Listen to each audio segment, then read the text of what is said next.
Financial leadership is changing. CFOs no longer record history. They make history. This podcast will help you become a better leader, strategic thinker, and digital visionary.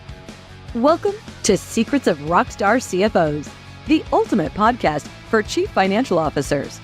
Follow along as Jack McCullough engages in exciting chats with accomplished CFOs, learning how they overcame obstacles and positioned their companies for the future. Here's your host, Jack McCullough.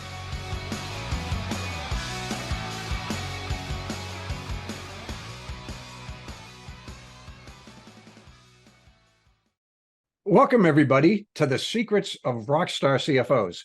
My name's Jack McCullough, and I'm your host. Welcome to our broadcast today. Let's rock. Really excited by my guest today. Chris Kramer is the CFO of Axonius. Axonius is one of the hottest startups in Silicon Valley. Chris, welcome to the Secrets of Rockstar CFOs. Thanks for having me. Great, and happy to have you. And I have to admit, I wasn't familiar with your company until you reached out to me and we started conversating a few weeks ago. So a great company, but not necessarily a household name. Can you tell us a little bit about Axonius and what their mission is? Absolutely. Yeah, it's still pretty new. It is a cybersecurity company focused on providing insights, data on all the things that are connected to your network.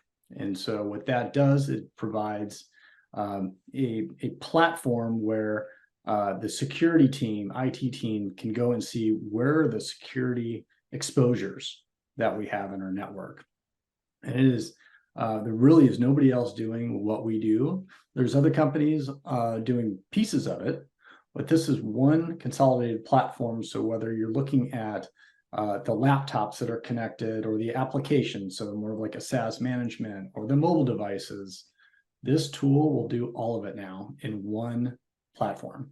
That sounds groundbreaking. And if I have my facts correct, on your last valuation, you achieved unicorn status. Is that correct? So that's a pretty cool thing. And we'll talk a little bit more about that later. But I want to get the audience to know a little bit about you.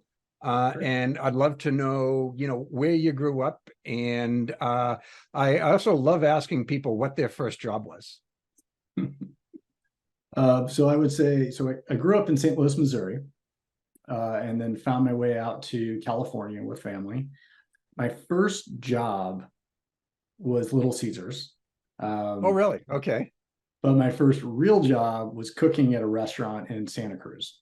And cool. So I ran the line for this restaurant, which was very busy. A lot of customers, just a lot to manage on that line. So that was definitely my first job. Interesting. Yeah, you mentioned Little Caesars, and like one of my observations from getting to know a lot of CFOs over the years, it feels like one out of three or four of them started off in a fast food restaurant or a pizza place or something like that. It's a remarkable thing. So I also want to ask you, counting all of your jobs except the one that you're in now, because let's exclude that one. But what's been your favorite job? And it can be anything. And just to give you the right frame of mind, my favorite job was working as a bouncer and a bartender at a bar in Boston years ago. Still better than any job I've ever had in my life. But what was yours? It would have to be Okta outside of Axonius. And I was there for 9 years, 8 to 9 years. And just the team that I had, the people that I worked with cross-functionally, leadership, it was the product, the market, the IPO. It was great. It was a great time to go through that process. And I really enjoyed everybody I worked with, and I'm close with just about everybody. So. Yeah, I did notice that. Yeah, 10 years for a finance executive in the same company, it's not unheard of for sure, but it is relatively rare in the modern world. And I'm guessing maybe in your geography, maybe even a little bit rarer than the rest of the country. So, but I'd love to chat a little about your career journey, and we don't need to touch upon every job, but I know you sort of started like a lot of CFOs. You started out at one of the big accounting firms. How many, for me, it was the big eight. How many were there when you started your career? Oh, when I started, it was 6, I think. Big 6. Okay. Yeah. And you were at EY, I think, the Ernst & Young at the time, probably, right? That's right. It was EY. Is where I started. And then I moved over to PwC. And actually, I was hired by Price Waterhouse. And then by the time I actually started, it was PwC. And so that was one of the big mergers. I was there a very short time. It was 1 year. And then I went to go work for one of my clients. Back then you could do that. And then I stayed with them as they went public. And it was a good experience, not at the same level, certainly not as Okta or even the one prior to that. But it was good, exciting experience. The internet, music, it was all just blowing up, literally. And it was an exciting time. It was kind of a ridiculous time. I mean, the fact that you could go public on what I think was 99,000 of revenue and 30 million of expense. What was expected, it was just 99,000 in revenue and 30 million in expense, and you took that company public.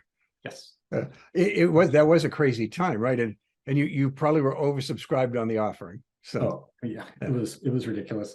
Now I wasn't at the level I was at, which was like a senior analyst. I wasn't as involved in a lot of the strategy and the real IPO workings, but it was just an exciting time to be in the music internet space. So that was fun. As I kind of bounced around in accounting roles after that, I think the next main one was probably Riverbed Technology. I mean, there's a few others along the way, but it was all accounting related. And it was all technical accounting for the most part. What was different about Riverbed is I started taking on more of the operations as well. And so it was operational accounting, it was technical accounting. And then following that, I moved into a controller role at a company.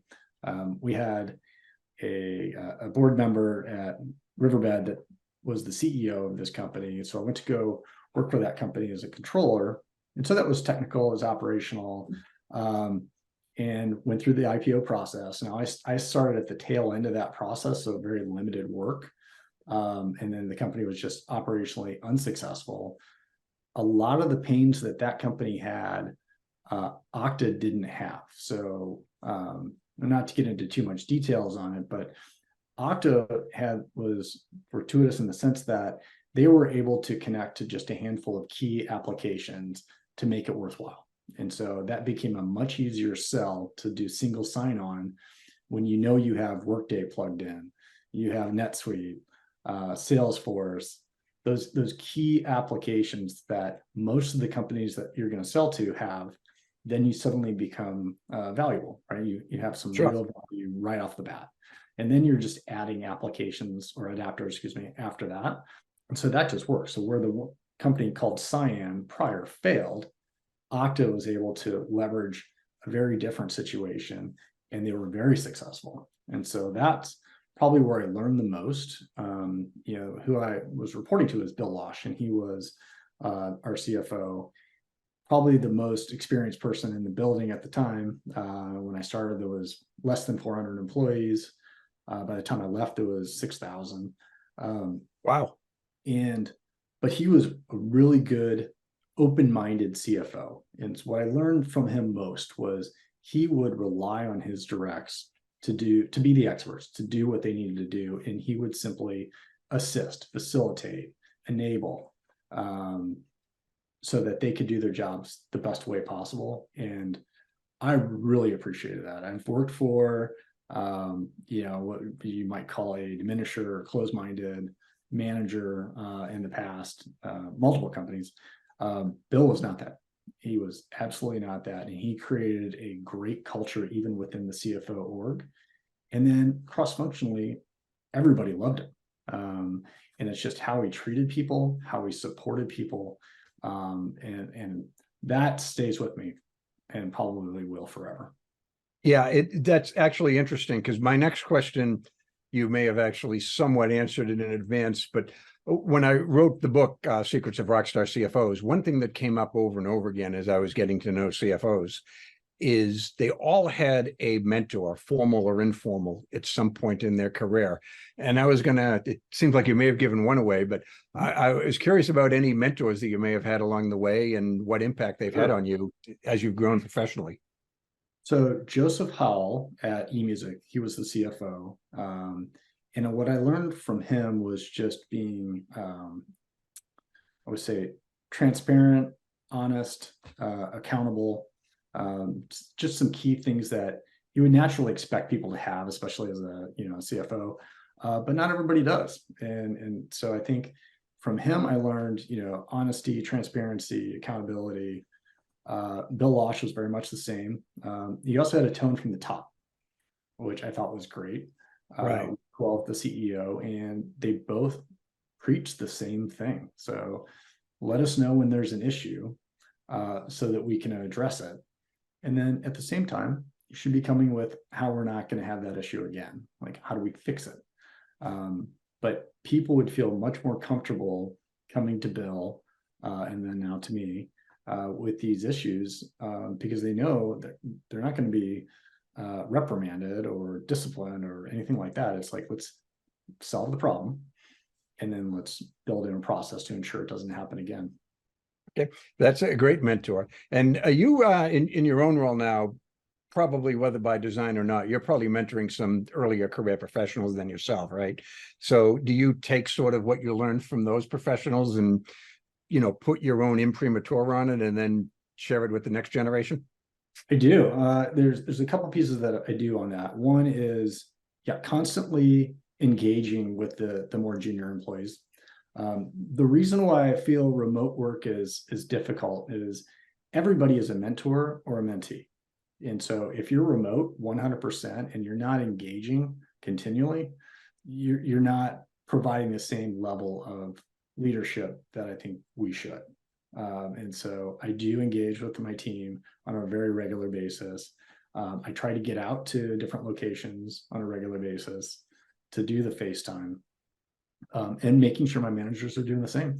That's a great philosophy. And you're right. It is interesting because, we were sort of forced into this global experiment about work from home. And, by and large, it was successful. But, what I observed is young professionals, even before COVID, were thinking, should be able to work from home a little bit. I can be equally productive, more productive. And then, the boomers, and then those of us, born right after the end of the baby boom, were like, no, you need to be in the office to form relationships and that kind of thing. Mm-hmm. And what, at least in my world, people came to realize is both sides were right. The young people said, yep, you know what? These veterans actually had a very valid point that there is a lot of value to the water cooler talk, to the mentoring that can only be done with an in-person relationship. I mean, then, but the more senior people said, geez, you know what? My team didn't let me down at all. If anything, they got, more work done. So it was a fascinating time that, both generations sort of came to an agreement on that. So, but before we get into your current role, I'd love to discuss, maybe, was there a challenge that you've had at some point during the course of your career where you learned a lot, and that maybe even to this day you look back on and sort of take the lessons from that? Anything come to mind in that area?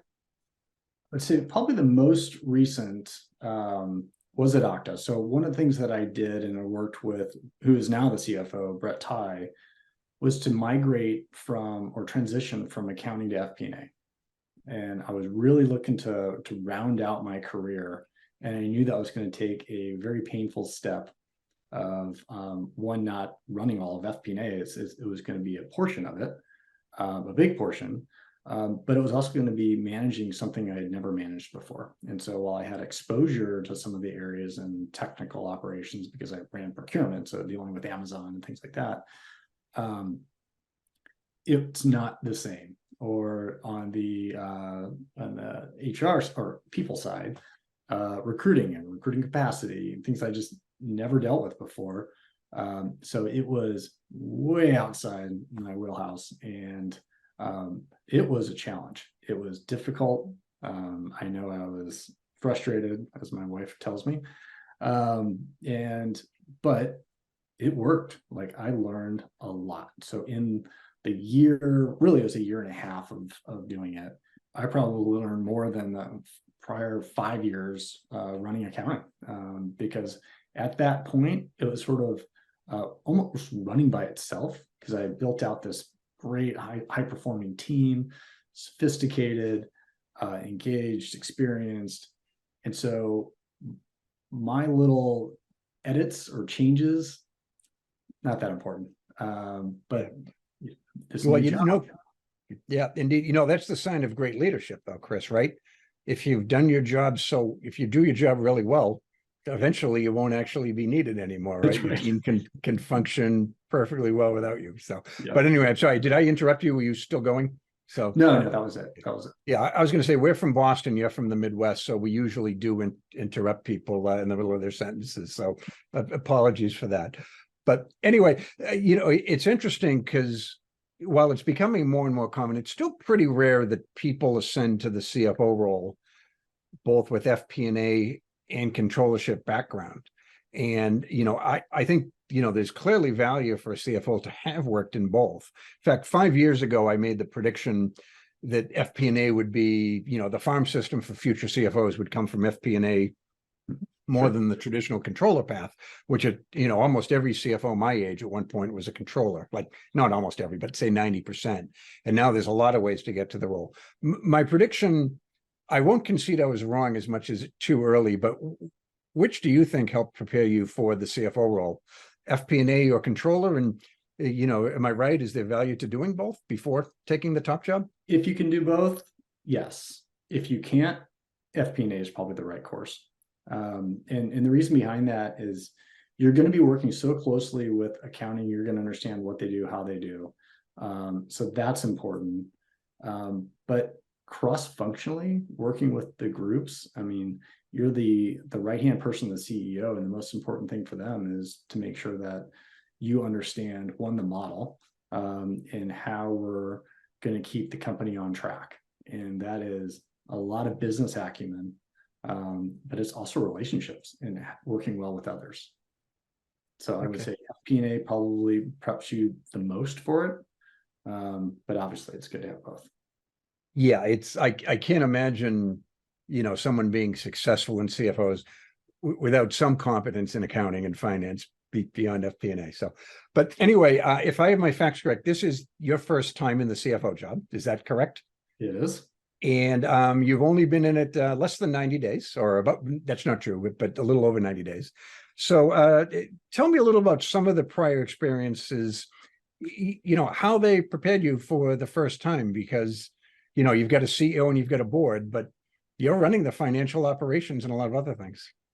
Well, I think part of it is being comfortable speaking to the executive team, leading discussions, providing input, being persuasive, and being confident about your position on whatever it is really important. One, because you not only want to get the job done, and it may require persuading people to go on your path, but two, you want to instill that confidence so that people feel comfortable with you in the seat. And so I think that to the extent that people can present to the audit committee or work with the board or work with other executive members, that definitely sets you up for success. I was lucky enough to be in that position at Okta for many years, where I was presenting to the audit committee every quarter. I was already working with the executives on various issues. So I felt very comfortable. And, in the roles that I happened to have a lot of coordination with go-to-market, especially sales. And so my roles, while they changed over time, I was able to touch just about every area in the company. And I think that's important.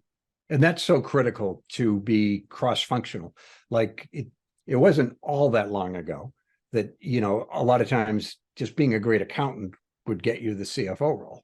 And, they weren't expected to understand the business. Obviously it helped if you did, but it wasn't the first thing that came up on conversations. Like, okay, this person's a great accountant. There was, the saying, a great CFO can keep the CEO out of jail. Right. And, if you do that, anything else is gravy. Hopefully the job is even a little more sophisticated than that, but it sounds like you're interacting with, customers and whatnot. All that thing is part of the process that gets ready for you, the top job in finance. So yeah, and it's also about working with the owners, the investors, and then being able to work with banks if you're intending to raise money or potentially do an IPO. There's a lot of meetings with the banks, and you need to be able to speak about the business, what you're doing, where you're going with it, and obviously the financials of the company, at least in a way that you can deliver that information. Makes sense. So one of the most popular white papers I've ever written is the first 90 days. And admittedly, it's not an original idea as much as I'd like to take credit for this brilliant masterstroke of a white paper I wrote. A lot of people have done it. But, since you just completed yours, what were your first 90 days like? And, what did you learn during the process? And what advice can you give to CFOs and others who are soon going to be stepping into a new role? So I lost my controller 2 weeks after I started. Now, boy. She told me 2 weeks before I started, so I knew it was coming, but not a lot of time to prepare for that.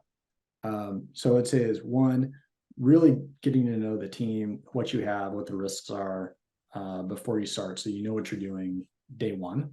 That's probably the most important. It's really assessing the team, the environment, the risks, what's working, what's not, and then interviewing all of your counterparts and getting their perspective. Yeah. It is funny because it's all about, the first 90 days, it's, for lack of a better term, it's forging alliances and building relationships, right? So getting to know the players and all of them. It's your team, it's the rest of the C-suite, maybe it's some members of the boards of directors, depending upon the company. And it's not really all about sitting down and doing a bunch of work. So it's that's right. It's absolutely correct. Yeah, it's almost like college semesters, typically that's a little bit more than 90 days. So, you almost think of your first 90 days, it's like a semester at college. This is your chance to make mistakes and learn and get to know some things. And if you screw up at college, I mean, your grades suffer, but other than that, there's no real consequences to it, right? So everything's a learning opportunity. So it is, and especially coordinating with the CEO, right? You're now the right-hand person. You need to understand how he thinks, how he works, what his expectations are, and that you're fully aligned. Right. So I'm just curious, and I thought you were giving it away, but I was going to say, what was the biggest surprise you had out of the first 90 days? I was thinking losing your controller, but you said she told you during the interview process, so that wouldn't have been it. I think the biggest surprise was learning how to work with the CEO. I met him in the interview process. That went really well. But there were some bumps along the way early on, just on how to deliver information that he could receive well. And that was probably the biggest learning. Obviously I was learning about the product and the company and meeting the investors, meeting tons of analysts and understanding where we are. But I'd say the biggest thing was just learning to coordinate with the CEO. And what I've decided to do is, I live in Marin, just north of San Francisco. He lives in New York. Instead of going out once a quarter for the board meeting and carving out time to meet with them, I'm flying out every month. Because that's wise. I need the FaceTime. Mm-hmm. And he does as well. I need to build that rapport and relationship. Yeah, because there was a report, it's a few years old now, but I'm willing to go on a limb and say it's still accurate, but Accenture did sort of a study of executive leadership dynamics, and they concluded that the CEO and the CFO dynamic is the most important across the entire C-suite. Now, it doesn't mean that you need to go to each other's, kids' baptism and bar mitzvahs or be golfing together on the weekends and that sort of thing. But there's got to be a strong relationship, a lot of trust, mutual respect, and by the way, the freedom to disagree with each other. Right. So, yeah. So have you been able to do that in the first 90 days, given this sort of bi-coastal relationship? Yeah, absolutely. So I am going out there a lot more now. I'll be heading out next week even. And I would say, as we're getting to know each other, I'm pretty strong in my positions. Mm-hmm. Obviously open to what he has to say and get his feedback and his perspective. But yeah, I feel very confident in a lot of my positions, especially as it relates to finance. Yeah. And I think it's for him, it's, getting to know me and getting comfortable and building, as you said, the trust. Yep. That's kind of what it's all about, right? Trust between the top two executives. So, well, it's an exciting company that you joined, but you're in like a hyper competitive landscape, right? And the expression 800-pound gorillas, there's probably like 7 of them in the cybersecurity space. And then there's also a bunch of these, smaller, nimble players. So you've got sort of a David and Goliath. I always call it Davy and Goliath, Yes. which was a cartoon from my childhood. But you sort of have like a Davy and Goliath to a certain extent. On the other hand, you're bigger than some of the other guys, even though you're a relatively young company. So how do you sort of establish your brand and, put your foot in a hyper competitive landscape that everybody wants to be in these days? Well, there is a focus on the marketing side. So brand awareness is clearly an issue. I didn't know who the company was before I started interviewing. You didn't hear of the company before either. And yet when we do a POC for a potential customer, we win every time. It's incredible because one, nobody is doing what we're doing as well as we're doing. And most of the competitors out there are just doing a piece of it. Nobody has this thing all together in one platform that you can see. And if I could show you a graph of, for example, the devices that are on the network and the applications that are on the network, and the fact that you can drill down to see what they are, who has access, should they have access, is it in compliance, and it's just endless. And the reason I bring this up, at Okta, we had some incidents, very public, but it took months to run it down. And we got beaten up because we didn't communicate to customers early enough. We just didn't have the information, so we were reluctant to start releasing what we didn't know. Yeah, as uncomfortable as it is, you sort of have to, right? Because then it looks like you're hiding stuff when you're not even trying to hide stuff, but perception trumps reality, right? Forgive me, I interrupted you. So yeah, and it was just turned out to be one of our vendors did not have their laptops hardened, and they were not secure. They weren't following a protocol that or our policy, and they were hacked or they were breached. And so that was the source of that. But the fact that it took so long, had we had Axonius as a tool, we would have found it much faster. Now, it's better to have Axonius as a tool and be proactive and identify where the risks are and fix the risks before there's a breach. That's ideal. But there's so many different uses to Axonius that we just haven't even unlocked yet. Yeah, it's a fascinating space, and it's one of those. It's just going to keep evolving, right? The bad guys aren't going to go away, and so we need all the good guys to keep staying on the cutting edge. So, but That's right. It's a much scarier world in that sense. So, well, I wanted to chat. Axonius again, ultra hot company, unicorn status. I've heard a little bit about potential offering, and maybe we'll get into that in a moment. But what are some of the other challenges you're facing with the company? And not only challenges, but maybe some opportunities, right? Because probably you have more opportunities than challenges, given the groundbreaking nature of the technology. I think the biggest challenge that we've uncovered, obviously, we've had some turnover, but the biggest is just the change in the market, right? So from our customers that are rationalizing their spend, elongated sales cycles, that's happening certainly more than it did 2-3 years ago. So that's probably the biggest piece. And then as we are marching towards an IPO, we have to be very focused on some of our more efficiency metrics and how we're spending our cash. So that we're before, certainly in Okta's time pre-IPO, it was grow.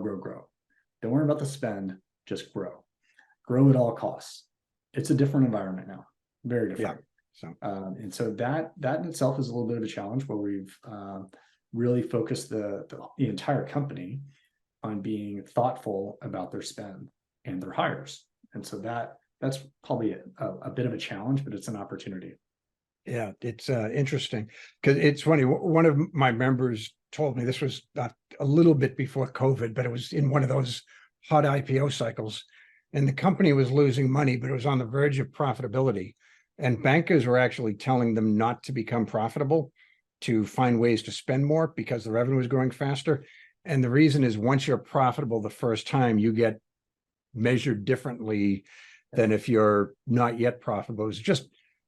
It was really, I'm not saying it was bad advice. I don't know the markets well enough to say that it was bad advice, and this person did this for a living, but that struck me as strange advice, that somehow growing fast and becoming profitable quickly would be a detriment to your offering price. So But so, Chris, I know you're, classically trained accountant, probably as good as anyone in the game, but you mentioned, other things. And, so what are some of your favorite and most important KPIs that you use when you're talking to non-accountants about, the company's performance? Because you can't talk to non-CPAs about GAAP anymore. Okay. Right. It's too arcane for non-accounting professionals, I think. It is, absolutely. I wish they would revise the stock comp rules, because that continues to be a little bit of a pain. I would say from a KPI standpoint, ARR is king. So it's your run rate on revenue, and there's no more important metric than that. And then outside of that, it goes right down to cash flow, and ideally free cash flow, because you want to show how you're burning cash, and that is the best measure of profitability. So when they say cash is king, they're absolutely correct. It doesn't care about GAAP. It doesn't care about, deferred costs. Cash is cash. And a lot of analysts have moved to looking at cash flow and ARR, to the extent that you disclose ARR. Not all companies do. Revenue can be a little wonky, can be confusing. And when you think about the GAAP P&L and all the areas, how complicated it can be, what can be hidden or not, and is it really telling you about the business? Usually not. It's just not that accurate depiction of the business itself. Yeah, revenue is an opinion, but cash is a fact. Yes. So yeah, I think I'm gonna trademark that if somebody else hasn't already done so. That ain't bad. Done that. That is good. It has to have been. But one thing I also wanted to ask you about, the company has roots in Israel. Yes. And in fact, I believe R&D to this day is still done in Israel. Is that correct? Yeah. And you've got your bosses in New York, and perhaps there are other locations too. But what's that like? You're sort of trying to be, it's sort of a small company, not really, but kind of sort of. What's it like to have all of those locations when you're trying to create a common culture and, get everybody steering in the same direction? Well, it is a good thing that we have the CEO's direct staff dispersed. So they're not all sitting in Israel. I think that could create an issue where you'd have this limitation of maybe communication and coordination, where other companies have had that. There's other Israeli companies in our space that have had a real challenge, because they have this like little bubble of executives sitting in one area, and all the decision making happens there. That is not the case with Axonius. Axonius has executives primarily in New York, California, and of course Tel Aviv, but they're dispersed enough where there's no nucleus of decision making. We don't have that, which is great. Right. We do have 40% of our employees are located in Tel Aviv. So it is a 40% still. Wow. So 40% in all of our engineering and product is in Tel Aviv. Okay. Yeah, that creates some challenges. And then another thing I wanted to ask you, kind of on a not personal level, but just for you, you came from your prior job, you had 10,000 employees approximately. And I looked it up on LinkedIn, and you have fewer than 1,000 in the current company. So yes, that creates all kind of challenges, like, workload, cultural, others. So what's that transition to be like from what I would consider a big company? Apologies to IBM and companies like that are a lot bigger, but I consider 10,000 a big company, to what I would consider like a kind of small, mid-sized company. What's that been like for you on a personal level? Well, it was sort of nostalgic in the sense that that's how I joined Okta. Okta was less than 400, Axonius is 600. So a lot of similarities. I think the path to IPO is very similar. And the executive team, is younger for sure. But so is Okta. So I've seen this picture before, and I'm excited to do it again. So this is an exciting time. It's a great culture. The company is growing really fast in a tough environment. And I think when the economy turns and people are buying more and spending more, it's going to be a rocket ship. Yeah, that's fantastic. So, and you mentioned the IPO at Okta a couple of times, and obviously it's a financial event. Mhm. It's, it's for most companies, it's the biggest event in their history, other than I suppose the formation of the company itself or something like that. But huge event from a financial perspective. But it's also, in many ways, it's a cultural event, particularly I think for an entrepreneurial company like your own, because you're all about the entrepreneurial spirit and just getting stuff done and just doing it. And yet, you're hoping to be, tightly regulated by the SEC and whatnot. So some things have to change. And, this is going to be your first time doing this as a CFO, but, what are some of the challenges you anticipate, both financially and cultural? So one, I would say it is a financing event, obviously, but it's also a marketing event. One of the biggest challenges that we had at Okta was selling to customers that wanted to see our financials and didn't have a lot of comfort that we're going to be around in a year. So when you're a public company, a lot of that goes by the side or the wayside, and you don't have to deal with that. And so it is much easier for your sales team to sell as a public company than it is as a private company, where there's so many questions around your longevity, your viability. So when I think about the culture, it is going to be a change. I think the toughest thing of all of them was really starting to limit some of the things that we would communicate to the employees. So finances and big wins and things like that. Some of that you have to limit once you're public. Sure. So that Yeah. you're protecting them, you're protecting the company. And that's not ideal. I think that's probably one of the bigger cultural shifts. The controls and things like that, you can get around that without having an impact. I think our ability just to bring products to market today is so rapid, so fast, that I don't think that being a public company is going to change that much. But there's just more administrative burden, obviously, as a public company, and not everybody likes it. Not everybody wants to live through that. And so you often have a turnover in your employees for those that don't want to be part of a public company. Yeah, there's some people like fully vested on the options, are close enough. Time for me to find my next challenge. And that's great. We live in a country where they'll find a great challenge again and do it all again and, hopefully be successful. And then there's people that just, love the challenge of running a public company. And kind of for you, it's, welcome to the club, right? Right. It's like the ultimate validation for a CFO, I think, to be a public company CFO. And I say that as somebody who never achieved it. I had a handful of exits that were acquisitions, but I never did an IPO in my CFO career. So cool. So I have a question, and I think anybody who's visited your website would have the same question. Have you met Simone Biles yet? Oh, I have not. No. Okay. She's their spokesman for those who haven't been on the website, but I'm guessing some of your colleagues must have met her at some point along the way, right? Yeah, certainly the marketing team. And I don't know who else would have met her, but yeah, I mean, what a great spokesperson, especially now. Like, oh yeah, it was just incredibly fortuitous for us.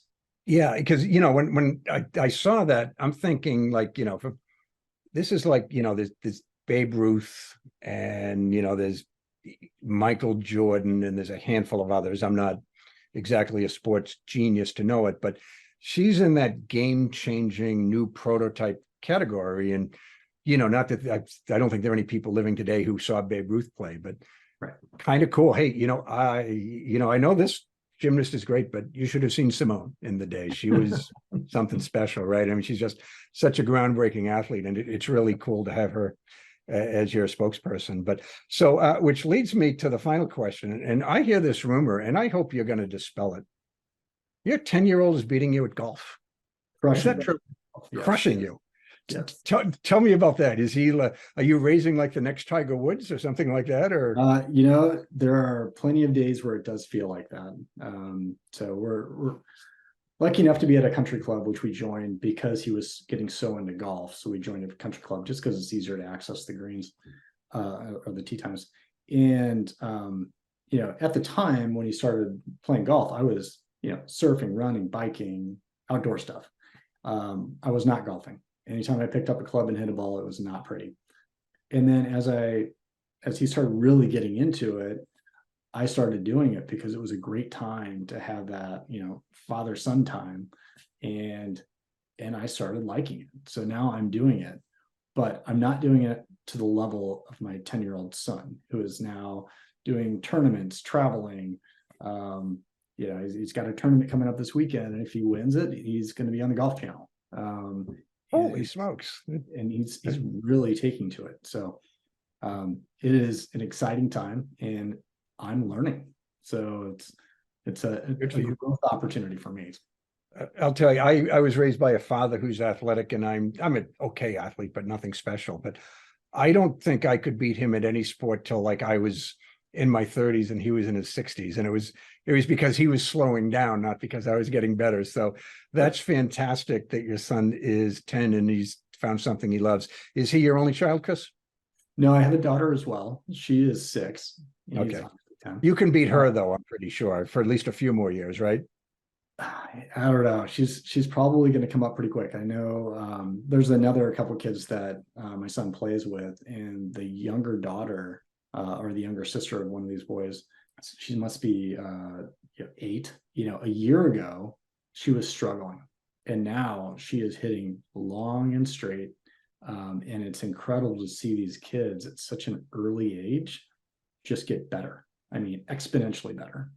Yeah. So, it's remarkable. Like I watch my my nephews and nieces play basketball and football, and it's not even a contest how much better they were than we were at the same age, right? It's nutrition, training techniques, whatever it is. I mean, they're just they would crush us if somehow my high school football team could go back in time, or that the current team could go back in time. It wouldn't be pretty at all. So anyway, Chris, this is great. I also think, your company's probably of interest to my listeners. So would you be willing to share the website? I didn't ask you in advance. I'm sorry. Yep. It's Axonius.com, AXONIUS.com. Okay. Absolutely. Well, looking forward to, to following the company and, being a great success. And when you do go public, I do expect to be on that friends and family list. So of course. Why wouldn't I be, since we just met recently? So cool. Anyway, Chris, this has been a lot of fun. Thanks for your time. I appreciate it. Thank you.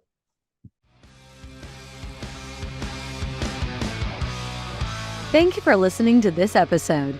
To continue your exploration of this role that focuses on strategy, leadership, finance, and technology, listen to more episodes of the show at rockstarcfos.com. Join this revolution, episode by episode. Push yourself to achieve great things and unlock the best opportunities available to you. CFOs are creating a legacy, and it's time for you to leave your own unique imprint on the world today. That's all for now. See you on the next one.